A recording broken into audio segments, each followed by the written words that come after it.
Good evening, all of you. Welcome to my channel, दृष्टि detach. 2 July the Hindu, the Indian express and PIB का prelims फंडा 10 question. पहला हमारा topic है IBC यानी बैंकरप्सी के बारे में बताया गया है। तो इस पे हमारा प्रश्न है, हाल ही में भारतीय दिवालिया और दिवालियापन बोर्ड आईबीबीआई समाचारों में चर्चा में है। तो आईबीबीआई के संबंध में निम्नलिखित कथनों पर विचार कीजिए। पहला है फर्स्ट है ए में, यह वित्त मंत्रालय के तहत एक वैधानिक निकाय है ना। फाइनेंस मिनिस्ट्री की तरफ के तहत एक वैधानिक निकाय है। दूसरा है आपका, यह दिवालिया पेशेवरों और सूचना उपयोगिताओं आदि के लिए नियामक के रूप में कार्य करता है। तीसरा है, थर्ड है आपका, इसमें 10 सदस्यों को आरबीआई, केंद्र सरकार और केंद्र सरकार द्वारा मनोनीत लोगों में से चुना जाता है। ऑप्शन 1 है आपका 1 और 2, ऑप्शन बी है आपका 2 और 3 सही है, ऑप्शन सी है आपका 1, 2, 3 सही है, ऑप्शन डी है 1 और 3 सही है। आंसर है आपका बी, 2 और 3 सही है। 2 और 3 इसलिए सही है कि यह दिवालिया पेशेवरों और सूचना उपयोगिताओं आदि के लिए नियामक के रूप में कार्य करता है, दिवालियापनों के लिए, बैंकरप्सी के लिए। इसमें 10 सदस्यों को आरबीआई, केंद्र सरकार और केंद्र सरकार द्वारा मनोनीत लोगों में से चुना जाता है। पहला आपका इसलिए गलत है क्योंकि यह एक वैधानिक निकाय है जो कॉर्पोरेट कार्य मंत्रालय के अंतर्गत आता है, ना कि वित्त मंत्रालय के अंतर्गत आता है। ठीक है, यानी पहला आपका यहाँ पे वित्त मंत्रालय के तहत एक वैधानिक निकाय है, जबकि यह एक कॉर्पोरेट मंत्रालय के अंतर्गत आता है, एमसीए। नेक्स्ट क्वेश्चन है, निम्नलिखित में से कौन से दिवालिया और शोधन क्षमता कोड आईबीसी के संदर्भ में सही है, यानी इंडियन बैंकरप्सी कोड के संदर्भ में सही है।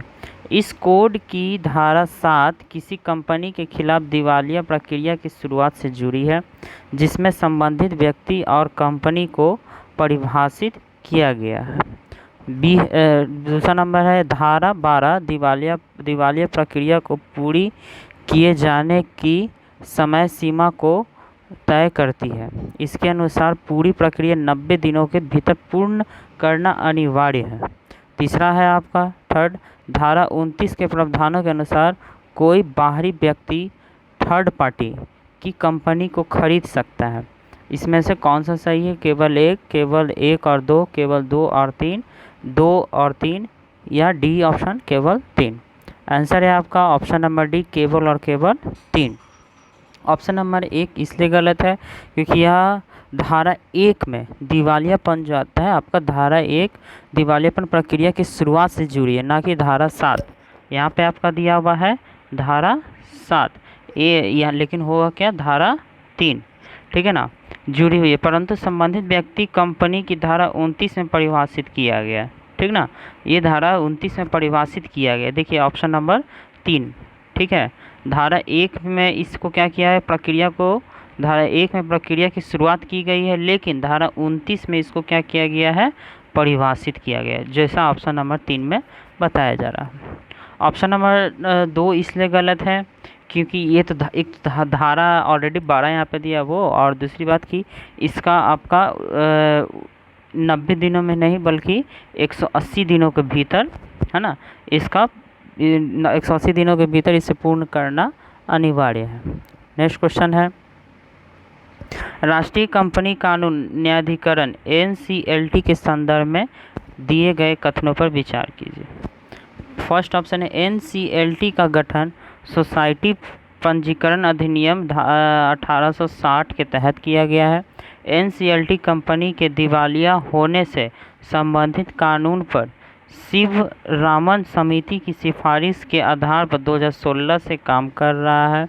नेक्स्ट तीसरा है आपका, एनसीएलटी एक अर्ध न्यायिक निकाय है जो भारतीय कंपनी से संबंधित मुद्दे पर निर्णय देता है। इस चौथा है आपका, इसका अध्यक्ष ऐसा व्यक्ति होगा जो उच्च न्यायालय का जज हो या 5 वर्ष तक इस पद पर रह चुका हो। ऑप्शन ए में है आपका 1, 2, 3 तीनों सही है। ऑप्शन बी में है आपका 1 और 2 सही है। ऑप्शन सी में है आपका 3 और 4 सही है। ऑप्शन डी में है आपका 1, 1, 3, 4 सही है। आंसर होगा आपका ऑप्शन नंबर सी, 3 और 4 सही है। ऑप्शन नंबर 1 इसलिए गलत है क्योंकि एनसीएलटी का सोसाइटी पंजीकरण अधिनियम 1860 नहीं 2013 है। ठीक है, 2013 है। यहाँ पे क्या लिखा हुआ 1860, जो नहीं होगा। दूसरा नंबर आपका गलत है। इस जस्टिस इराडी कमेटी की सिफारिश यहाँ पे दिया हुआ है शिव रमन समिति, है ना, शिव रमन समिति नहीं बल्कि जस्टिस इराडी कमेटी की सिफारिश के आधार पे इसे आपका क्या किया, गठित किया गया, जिसी के आधार पे इसको गठित किया गया दिवालिया कंपनी को, एनसीएलटी इराडी कमेटी। तीसरा ऑप्शन तो आपका सही है। ये एक अर्ध न्यायिक निकाय है जो आपका भारतीय कंपनी संबंधित मुद्दों पर निर्णय देता है और इसके अध्यक्ष क्या होता है, उच्च न्यायालय के न्यायाधीश का जज 5 वर्षों तक इस पद पर रह चुका हो। ठीक है, नेक्स्ट क्वेश्चन है आपका, टॉपिक है आपका द हिंदू का। लंगड़ा बत्तख का अर्थ अर्थात एक व्यक्ति, संगठन, योजना जिसका कोई शक्ति नहीं है या प्रभावी नहीं है। क्वेश्चन है इसका आपका, दिल्ली राष्ट्रीय राजधानी राज्य क्षेत्र शासन संशोधन विधेयक 2021 GNCDT 2021 के प्रावधानों के संदर्भ में दिए गए कथन पर विचार कीजिए। दिल्ली राष्ट्रीय राजधानी राज्य क्षेत्र शासन विधेयक यानी संशोधन अधिनियम 2021 में जो हुआ है आपका, उसी पे ये प्रश्न है।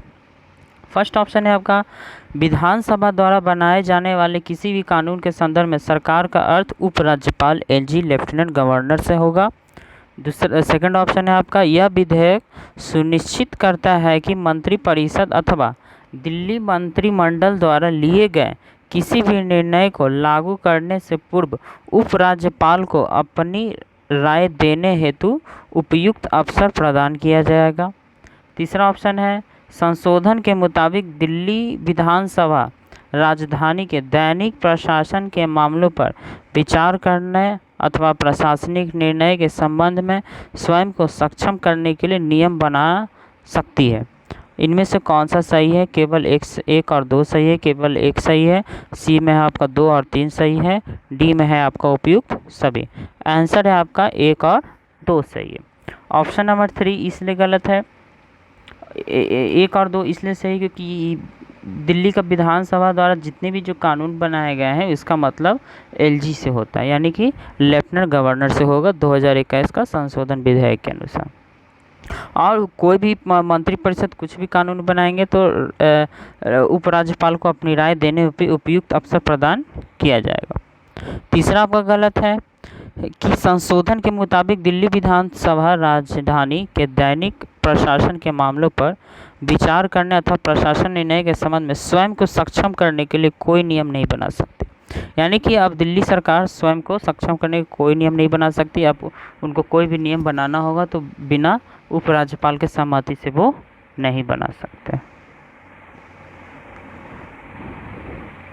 नेक्स्ट क्वेश्चन है आपका, उपराज्यपाल एलजी लेफ्टिनेंट गवर्नर की शक्तियां के संदर्भ में कौन से कथन सही है? उपराज्यपाल व मंत्रिमंडल में किसी मुद्दे पर टकराव होने पर उपराज्यपाल उसे राष्ट्रपति के पास भेज सकता है। दूसरा ऑप्शन है, उपराज्यपाल द्वारा भेजी गई रिपोर्ट के आधार पर राष्ट्रपति उस क्षेत्र में अपना शासन लागू कर सकता है। तीसरा है ऑप्शन आपका, उपराज्यपाल को विधानसभा के सत्र में होने के दौरान ही अध्यादेश को प्रभावित करने का अधिकार होता है। ऑप्शन 1 है 1 और 2 सही है। ऑप्शन बी है 2 और 3 सही है। ऑप्शन सी है केवल 3 सही है। ऑप्शन डी है आपका उपयुक्त सभी। आंसर है आपका ऑप्शन ए, यानी कि 1 और 2 सही है। ऑप्शन 3 इसलिए सही नहीं है क्योंकि उपराज्यपाल को सभा के सत्र में नहीं होने के दौरान अध्यादेश को प्रख्यापित करने का अधिकार होता है ना। अध्यादेश को प्रख्यापित करने का अधिकार होता है। इसमें क्या लिखा हुआ, उपराज्यपाल को विधानसभा के सत्र में होने के दौरान ही, है ना, होने के दौरान ही अध्यादेश को क्या किया जा सकता है, प्रख्यापित किया जा सकता है, लेकिन नहीं होने के दौरान ही होगा, प्रख्यापित किया जा सकता है। नेक्स्ट क्वेश्चन है, टॉपिक है आपका द इंडियन एक्सप्रेस का, why grass root mass movement is necessary to fight drawback. हाल ही में समाचार में चर्चा में रहा भारतीय दंड संहिता की धारा 304B की विषय वस्तु का संबंध किससे है? तो 304B विषय वस्तु का संबंध ऑप्शन ए आपका दहेज हत्या से संबंधित है, ऑप्शन बी है आपका मादक पदार्थों की तस्करी से संबंधित है, ऑप्शन सी है आपका युद्ध कैदी को सहायता देने से संबंधित है, ऑप्शन डी है संप्रदायवाद को बढ़ावा देने से संबंधित। आंसर है आपका ऑप्शन नंबर ए दहेज हत्या से संबंधित है ना। ये ऑप्शन ए आपका दहेज हत्या से संबंधित है। धारा 304 के अनुसार दहेज हत्या का मामला बनने के लिए महिला की शादी के 7 वर्ष के भीतर है ना जलने या अन्य शारीरिक चोटों से मृत्यु होनी चाहिए। यानी कि अगर शादी के 7 साल के अंदर अगर महिला के साथ कुछ होता है तो ये 304 के तहत आएगा। नेक्स्ट क्वेश्चन है, the religious life of Indians according to a recent survey. निम्नलिखित कथनों पर विचार करें।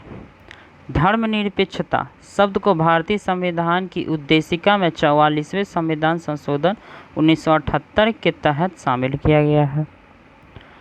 भारतीय संविधान के अनुच्छेद 22 और 24 में मूल अधिकार के तहत धर्म स्वतंत्रता के अधिकार को सम्मिलित किया गया है। नीचे दिए कथन पर विचार कीजिए। केवल एक सही है, केवल दो सही है, एक और दो दोनों सही है, ना तो एक ना ही दो। आंसर है आपका डी, ना तो एक ना ही दो। क्यों? क्योंकि इसे धर्मनिरपेक्षता को संविधान के 42वें संविधान संशोधन 1976 के तहत इसे शामिल किया गया है। दूसरा आपका गलत है, क्योंकि धर्मनिरपेक्षता का अधिकार 25 से 28 में वर्णित है, ना कि आपका 22 से 24 में वर्णित है स्वतंत्रता का अधिकार। नेक्स्ट क्वेश्चन है, explain what is the heat dome causing record temperature in a part of North America. हाल ही में तापमान में वृद्धि को लेकर समाचार पत्रों में चर्चा में रहे हीट डोम, एग्जाम में आ सकता है, हीट डोम के संबंध में निम्नलिखित में से किस भौगोलिक क्षेत्र से संबंधित है हीट डोम? ऑप्शन ए आपका दक्षिण पूर्वी हिंद महासागर, ऑप्शन बी है आपका सहारा मरुस्थल का उत्तरी भाग, ऑप्शन सी है आपका पूर्वी और पश्चिमी प्रशांत महासागर, ऑप्शन डी है आपका आर्कटिक वृत्त। आंसर है आपका ऑप्शन सी पूर्वी और पश्चिमी प्रशांत महासागर। हीट डोम किससे रिलेटेड है? पूर्वी और पश्चिमी प्रशांत महासागर। इसका डिस्क्रिप्शन है, हाल ही में उत्तरी अमेरिका में, ये कहाँ पे है? उत्तरी अमेरिका में। इसमें तापमान में 46 डिग्री सेल्सियस से अधिक दर्ज किया गया है, 46 डिग्री सेल्सियस से भी अधिक दर्ज किया गया। कहाँ? पूर्वी और पश्चिमी प्रशांत महासागर क्षेत्र अमेरिका की तरफ। नेक्स्ट क्वेश्चन है 2 जुलाई का आपका PIB का। केंद्रीय मंत्री श्री नरेंद्र सिंह तोमर ने फसल बीमा सप्ताह का शुभारंभ किया। फसल बीमा सप्ताह, इस प्रश्न है आपका, प्रधानमंत्री फसल बीमा योजना 2.0 PMFBY 2.0 के संदर्भ में दिए गए कथन पर विचार करें, है ना, दिए गए कथन पे विचार करें। ए है, एक में आपका क्वेश्चन 1 में, ऑप्शन 1 में, इसके तहत वर्ष 2020 की खरीफ फसल से सभी किसानों के लिए नामांकन 100% स्वैच्छिक है। दूसरा में आपका सेकंड में, इस योजना के तहत किसानों द्वारा दिए जाने वाले निर्धारित बीमा किस्त प्रीमियम खरीफ की सभी फसलों के लिए 1.5 और सभी रबी फसलों के लिए 2% है। थर्ड में आपका अधिसूचित फसलों हेतु फसल ऋण किसान क्रेडिट कार्ड KCC खाते में ऋण लेने वाले किसान के लिए इस योजना का स्वैच्छिक बनाया गया है। ऑप्शन 1 में आपका 1 और 2 सही है, ऑप्शन बी में है केवल 1 सही है, ऑप्शन सी में है 2 और 3 सही है, ऑप्शन डी है इनमें से कोई नहीं। आंसर है आपका ऑप्शन बी, केवल एक सही है। यानी 100% आपका रजिस्ट्रेशन कराना अब अनिवार्य है। ऑप्शन 2 गलत है, इसलिए क्योंकि इसमें खरीफ फसल की सीमा के लिए 2% और रबी फसल की फसलों के लिए 1.5% आरक्षित किया गया है। इसमें दिया है आपका सभी फसलें, सभी खरीफ फसल के लिए 1.5%, जबकि सभी खरीफ फसल के लिए 2% यहाँ पे है ना, और रबी फसल के लिए 1.5%, यहाँ पे 2% दिया है। यानी खरीफ के लिए आपका 2% और रबी के लिए है ना 1.5%।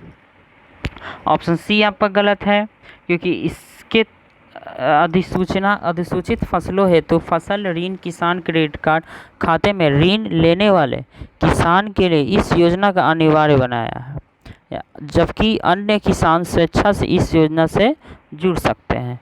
यानी इसमें आपका लिखा है कि अधिसूचित फसलों हेतु फसल ऋण किसान क्रेडिट कार्ड खाते में ऋण लेने वाले किसान के लिए इस योजना में स्वैच्छिक बनाया गया। यानी स्वैच्छिक तो किसान के लिए बनाया गया, लेकिन इसमें जुड़ना यानी इस योजना से जुड़ सकते हैं वो अपने इच्छा के अनुसार, है ना, अपने इच्छा के अनुसार।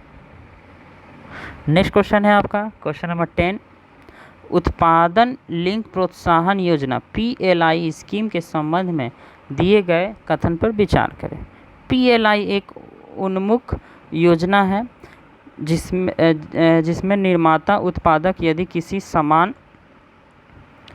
सामान का उत्पादन करता है तो उसे केवल प्रोत्साहन राशि का भुगतान किया जा सकता है। ऑप्शन नंबर 2 है, इस योजना के अंतर्गत 5 से 7 वर्ष के लिए नकद प्रोत्साहन राशि दी जाएगी, जिसमें सभी उभरते हुए महत्वपूर्ण क्षेत्रों को शामिल किया जाना प्रस्तावित है। ऑप्शन नंबर 3 है आपका, यह योजना केवल लक्षित क्षेत्रों जैसे मोबाइल फ़ोन और निर्दिष्ट इलेक्ट्रॉनिक घटकों पर लागू होगा। तो इसमें बताना है कौन सही है, केवल 1 और 2 सही है, केवल 2 और 3 सही है, केवल 1 और 3 सही है, डी ऑप्शन है 1 2 3 सही। आंसर है आपका 1 और 3 सही है, 2 नंबर आपका गलत है। ऑप्शन 1 में बोलता है PLI स्कीम यानी उत्पादन लिंक प्रोत्साहन योजना के अंतर्गत आता है।